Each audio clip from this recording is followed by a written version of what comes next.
Hello guys, welcome back to K creator 1-2. నేను మీ Arun Kumar bro. ఎవరైతే కొత్తగా మన వీడియోని చూస్తున్నారో సబ్స్క్రైబ్ చేసేసేయండి. అండ్ సబ్స్క్రైబ్ చేసుకున్న వాళ్ళు ప్లీజ్ ఈ వీడియోని పూర్తిగా చూడండి. అండ్ చూసిన తర్వాత మీకేమనిపించిందో కామెంట్ బాక్స్లో కామెంట్ చేయండి. అండ్ ఎస్, కొన్ని విషయాలకు నేను దూరంగా ఉందాం, ఇక దానివల్ల చాలా గ్యాప్ వచ్చింది యూట్యూబ్కు నాకు. అండ్ ఎస్, అటు పోవద్దు తెలియకుండా నేను అసలు యాక్చువల్లీ ఫిలిం అప్డేట్స్ చెప్దాం అనుకొని నేను అటు సైడ్ వెళ్ళా. కాకపోతే కొన్ని అనివార్య కారణాల వల్ల ట్రెండింగ్లో ఉన్నాయి తీసుకుంటే కొంచెం వ్యూస్ వస్తాయని చెప్పేసి రాజకీయపరమైన కొన్ని వీడియోలు చేశా. అది చాలా వైరల్ అయిపోయింది. అంటే మినిమం 5K 10K రాక కూడా పోయింది. ఇక ఎందుకో సాటిస్ఫై అనిపించాలి, ఆపేసా. ఎందుకంటే కామెంట్స్లలో కొందరు నీకేం తెలుసు, నీకు ఇదా ఎన్ని రోజుల నుంచి ఎటు పోయినావు అని చెప్పేసి అన్నారు. సో ఒక్కసారి ఈ వీడియో చూడండి. ఈ వీడియో చూసిన తర్వాత మనం మిగతాది మాట్లాడుకుందాం, ఓకేనా? ఓడించాలి. ఇక నిన్నమన్నా ఆ మధ్యలో అన్ని కుక్కలు మొరిగినాయి. నిన్న మొన్న ఒక నక్క బయలుదేరింది, మొన్న సూర్యాపేటకు పోయింది, నిన్న కరీంనగర్ పోయింది. ఆయన అంటుండు నన్ను ఏం బిక్తారు మీరని. మొన్న మాట్లాడింది మీరు చూసుంటారు, కేసీఆర్ గారు మాట్లాడింది, నా ఎంటిక కూడా బీకలేరని మాజీ ముఖ్యమంత్రిగా మాట్లాడిండు. ఇది మాజీ ముఖ్యమంత్రి మాట్లాడే భాషనేనా? భాష గురించి, భావం గురించి, ప్రజా సమస్యల గురించి మాట్లాడే చంద్రశేఖర్ రావు 10 సంవత్సరాలు ఈ తెలంగాణ రాష్ట్రంని పట్టి పీడించి వేధించి దోసుకొని దోపిడి దొంగలాక అడవి పందుల్లాక తెలంగాణ రాష్ట్రాన్ని సర్వనాశనం చేసి 10 సంవత్సరాలలో 100 సంవత్సరాల విధ్వంసం చేసినావు. ఇవాళ మమ్మల్ని ఎంటిక బీకలేరంటావా? మా కాంగ్రెస్ పార్టీ కార్యకర్తలు అనుకుంటే నీ ముడ్డి మీద డ్రాయర్ కూడా ఉండదు పీకడం మొదలు పెడితే బిడ్డ. నువ్వు అనుకుంటున్నావేమో కాలు ఇరిగిందని, లేకపోతే కట్టెపట్టుకొని నడుస్తున్నా అని, కూతురు జైలుకు పోయిందని, అధికారం కోల్పోయిందని. కొంతకాలం మేము సంయమనం పాటించినాం. ఏ మనిషికైనా కష్టం వచ్చినప్పుడు మేము మానవత్వంతో మీ గురించి మాట్లాడకుండా మర్యాద పూర్వకంగా వ్యవహరించినాం. ఇవాళ నువ్వు అనుకుంటున్నావు నువ్వు ఏది పడితే అది మాట్లాడితే చూస్తూ ఊరుకుంటామని. చూస్తూ ఊరుకునేటోడు ఎవరు లేరు. నేను పెద్దలు జానారెడ్డి గారి లాక్క కాదు, నేను రేవంత్ రెడ్డిని బిడ్డ. అంగిలాగు ఊడదీసి నువ్వు మాట్లాడే లత్కోర్ లఫంగ మాటలకు చెర్లపల్లి జైల్లో చిప్పకూడు తినిపిస్తా బిడ్డ. నువ్వు అనుకుంటున్నావేమో. ఆనాడు చెప్పినా ఈనాడు చెప్తున్నా, నువ్వు పేదలకు డబుల్ బెడ్రూమ్ ఇల్లు కట్టియలే, నేను మాత్రం నీకు తప్పకుండా డబుల్ బెడ్రూమ్ ఇల్లు కట్టిస్తా చెర్లపల్లి జైల్లో. ఎందుకంటే కొడుకు కోడలు వస్తే యాడు ఉండాలి, బిడ్డ అల్లుడు వస్తే యాడు ఉండాలి. అందరు కలిసి చెర్లపల్లి జైల్లో ఉండేటట్టు మీకు డబుల్ బెడ్రూమ్ ఇల్లు కట్టించే బాధ్యత మా లక్షలాది మంది కాంగ్రెస్ పార్టీ కార్యకర్తలు తీసుకుంటారని చెప్పి నేను ఈ వేదిక మీద నుంచి చెప్పదలుచుకున్నా. సో చూసారుగా వీడియో. ఇది కూడాలో మన సీఎం గారు మాట్లాడిన మాటలు అవి. సో దానికి నేను ఎట్లా అంటే యాక్చువల్లీ నేను ఆ విషయం పట్టించుకోవద్దు అనుకున్నా, కానీ 6 గ్యారంటీలు అమలు చేశారు అన్నారు. 6 గ్యారంటీలు మ్యాక్సిమం December 7న మన సీఎం గారు ప్రమాణ స్వీకారం చేస్తూ 6 గ్యారంటీలను 100 రోజుల్లో అమలు చేస్తానన్నారు. ఇప్పటి వరకు వాటిలో కొన్ని మాత్రం అమలైనాయి, కొన్ని కాలేదు. కానీ వారు మాట్లాడుతూ 100% మేము చేసామని అన్నారు. ఇంకొకటి, కాంగ్రెస్ ప్రభుత్వం 18 గంటలు నిర్విరామంగా పనిచేస్తుంది అని ప్రతి సభలో కానివ్వండి, ప్రతి ఎక్కడైనా విలేకరుల దగ్గర కానివ్వండి డప్పు కొట్టుకుంటూ వచ్చారు. సో నిన్న ఒక RCB మన మ్యాచ్ జరిగితే పోయి క్రికెట్ చూస్తారు. అక్కడ ఆటో డ్రైవర్లు వాళ్ళకు కరెక్ట్ గిరాకీ లేక ఆత్మహత్యలు చేసుకుంటుంటే మీరు క్రికెట్ చూడడం అంటే ఎవరైనా చూస్తారో, అది పెద్ద విషయం కాదు. కానీ 18 గంటలు పనిచేసేటోళ్ళు అంటే స్టేజ్ మీద కూర్చొని పనిచేస్తారా మీరు? ఇంకా రైతుల గురించి కానీ రైతు బంధు రావట్లేదు, ఇంకా చాలా అంటే సమస్యలు రాష్ట్రంలో. ఏం చెప్తుండే ముఖ్యమంత్రి? ఇక్కడ మనం రైతుల కోసం కొట్లాడుతుంటే ఆయన క్రికెట్ మ్యాచ్లు చూస్తాడు.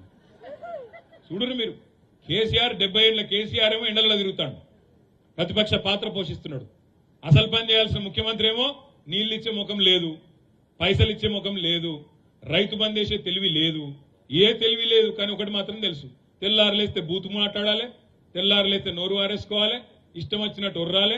ఏమన్నంటే లంకె బిందెలు ఉన్నాయనుకొని వచ్చినా ఇక్కడ ఖాళీ కుండలు ఉన్నాయి. అయ్యా ముఖ్యమంత్రి గారు, లంకె బిందెల కోసం తిరిగేది గడ్డపారలు పట్టుకొని తటపారలు పట్టుకొని నెత్తి మీద బట్టగప్పుకొని దొంగరాత్రి తిరిగేటోళ్ళు దొంగలు. ముఖ్యమంత్రులు మంత్రులు ఆ పని చేయరు. ముఖ్యమంత్రులు చేయాల్సిన పని ఏంటంటే రాష్ట్రానికి ఆదాయం ఎట్లా తేవాలి, పెట్టుబడులు ఎట్లా తేవాలి, వచ్చిన పైసలను ఎట్లా సద్వినియోగం చేయాలి, ఉద్యోగాల కల్పన ఎట్లా చేయాలి, ఏ రకంగా ముందుకు పోవాలి ఆ ఆలోచన చేయాలి. రాష్ట్రంలో ఎంతోమంది చనిపోతున్నారు, వాళ్ళ గురించి పట్టించుకునేటోళ్ళే లేరు. ఎన్నో మానభంగాలు జరిగినాయి. చిన్న చిన్న పిల్లలకు ఊహ తెలియని పిల్లలకు కిడ్నాప్లు అవుతారు. అలాంటి వాటి మీద మన అసలు ప్రభుత్వం పట్టించుకుంటలేదు. ఇంకా చెప్పాలంటే వృద్ధులకు పింఛన్లు లేట్గా పడుతున్నాయి. గృహలక్ష్మి అన్నావు, గ్యాస్ 500కి వస్తుంది అన్నావు. మా ఇంటికి మంచిరాళ్ళకు మా ఇంటికి పోతే నైటు 2 గంటలు కరెంటు పోయింది, మళ్ళీ మధ్యాహ్నం 2 సార్లు పోయింది. కరెంటు కోతలు ఉన్నాయి. అవన్నీ మనకేం అవసరం లేదు. ఇంకా 18 గంటలు నిర్వీర్యంగా మన కాంగ్రెస్ ప్రభుత్వం అదేంటిది పనిచేస్తుంది నిరంతరాయంగా 18 గంటలు. ఇక అలా మాట్లాడుతా అంటే జనాలు ఓ ఓ అని. అరే నాకు ఒకటి అర్థం కాదు, జనాలకు ఇట్లా మాట్లాడితే ఏమన్నా అవుతుందా? అక్కడ ఒకటి మీరు గమనించాల్సింది ఏంటంటే, సీఎం మంచిగా హ్యాపీగా ఏదో మంచి ఏసీలలో ఉంటాడు, మంచిగా కరెంటు ఆయనకు ఇన్వర్టర్లు ఉంటాయి, ఓకే. ఒక కూలీవాడు పొద్దంతా కష్టపడి నైటు ఒక 2 గంటల నిద్ర కోసం ఇంటికి వస్తే కరెంట్ లేకపోతే ఎంత దారుణంగా ఉంటుంది. అలాంటి రోజుల నుండి తెలంగాణ ఇప్పుడు మంచి తెలంగాణ సాధించినప్పటి నుంచి కొంచెం ఓకే కరెంటు కోతలో పోయి మా పంటలు మంచిగా వచ్చినాయి మనకు. అంటే తెలంగాణ ప్రభుత్వంలో కొన్ని మంచిలు జరిగినాయి, కొన్ని చెడ్డ జరిగినాయి. కానీ ఒక మాజీ సీఎంని అంటే చంద్రశేఖరరావు గారు వాళ్ళ స్థాయి పెద్దది, ఎందుకంటే వయసులో పెద్దలు కాబట్టి ఒక మాట అంటారు, నువ్వు చిన్న నేను పడచ్చు కదా, నువ్వు సీఎం అయితే సీఎం కాకముందు మరి నువ్వు ఏంది ఒక మనిషిగా పడాలి. సరే నువ్వు మాటకు మాట ఏమని చెప్తాను, డబుల్ బెడ్రూమ్లో వాళ్ళకి కడతా, వాళ్ళని చిల్లపెళ్ళి జైల్లో కూర్చోబెడతా కాదు. ఫస్ట్ ప్రజలకు మన గత ప్రభుత్వంలో ఏవైతే డబుల్ బెడ్రూమ్లు వచ్చినాయో అవన్నీ ఆపినావు నీ ప్రభుత్వం వచ్చినప్పుడు, అవైనా ఇవ్వచ్చు కదా ప్రజలకు. అండ్ ఎస్ ఇప్పుడు ప్రభుత్వం అప్పుడు తెలంగాణ ప్రభుత్వం ఉన్నప్పుడు కేసీఆర్ గారు కూడా ప్రజల మధ్యలోకి రాలే అనవాళ్ళే. మరి ఇప్పుడు పదవి పోయిన తర్వాత జనాల మధ్యలోకి వచ్చి ప్రతిపక్ష నాయకుడు చేయాల్సిన పనులు చేస్తున్నాడు. ఎందుకు అధికారం దిగింది కాబట్టి చేస్తున్నాడు, ఒక మంచి పని చేస్తాడు. దాంట్లో ఏమైనా సమస్యలు ఉంటే నువ్వు తెలుసుకొని వాటిని నువ్వు సీఎం పదవులు ఉన్నావు కాబట్టి దాన్ని తెలుసుకొని నువ్వు సాల్వ్ చేయాలి. కానీ ఇప్పుడు నువ్వు అటు పోయినావు, నువ్వు ఆ మాట అన్నావు, నువ్వు ఈ మాట అన్నావు, మాటలు కాదు ఇక్కడ. ప్రజలకు ఏమన్నా మంచి చేద్దామనే ఆలోచన ఉండాలి నాయకులు అంటే. నువ్వు ఒక నలుగురు ఒక సంఘానికి హెల్ప్ చేసి ఇంకో సంఘానికి అన్యాయం చేస్తాను అనే సంగతి నీకు తెలుస్తలేదు. తెలంగాణ రాష్ట్రంలో ఎన్ని సమస్యలు ఉన్నాయో నీకు తెలుసా? వాటి మీద దృష్టి పెట్టు ఫస్ట్. ఒక ప్రభుత్వ రంగంలో ఒక సామాన్య వ్యక్తి పోయి ఏదైనా పని జరగాలని కోరుకుంటే అది ఇన్ టైంలో అయితే లేదు, చాలా ప్రాసెస్ పడుతుంది. అండ్ జాబులు అని చెప్తున్నావు. కాంగ్రెస్ హయాంలో ఎన్ని జాబులు వచ్చినాయి? మరి కాంగ్రెస్ హయాం ఉన్నప్పుడు ఎన్ని జాబులు వచ్చినాయి? ఎన్ని పోరాటాలు చేశారు యువత కాంగ్రెస్ హయాంలో ఉన్నప్పుడు? నా చిన్నప్పుడు అనుకుంటా చాలా అంటే చాలా ఉద్యోగాల గురించి ఎన్నో సమ్మెలు జరిగినాయి. ఇప్పుడు మా ప్రభుత్వము మన బీజేపీ ప్రభుత్వాన్ని అంటాను బొందబెట్టాలి, బీఆర్ఎస్ను బొందబెట్టాలి. ఇవన్నీ కాదు. ఫస్ట్ ప్రజలకు ఏం కావాలనో తెలుసుకోండి. నోటికి ఏది వచ్చిందంటే ఆ ప్రభుత్వం అది చేసింది, ఈ ప్రభుత్వం ఇది చేసిందంటే ఓట్లు అడిగేటప్పుడు మరి మా ప్రభుత్వం ఇది చేస్తుందని చెప్పి ఓట్లు ఎందుకు అడుగుతారు? చెయ్యుర్రి ఫస్ట్. ఓట్లు అడిగారు కాబట్టి గెలిపించినాం కాబట్టి చెయ్యుర్రి. అండ్ ప్రజలకు కూడా చెప్పేది నేను ఒక్కటే ఏంటంటే, ఆయన ఏది మాట్లాడినా ఓ అని ఒర్రడు కాదు, కొంచెం ఆలోచించాలి. ఆయన మాట్లాడే మాటలు రేపు నీ మీదనే ప్రభావం చూపుతుంది, నీ కుటుంబం మీదనే ప్రభావం చూపుతుంది. అది ఆలోచించుకొని ప్రజలు కూడా ఒక సపోర్ట్ అంటే ఒక ఆలోచనతోటి ఉండాలి. ఇక వీడు 100 రూపాయలు ఇచ్చిండు 200 ఇచ్చిండు అని వానికి చేయకూడదు అన్నట్టు కాదు.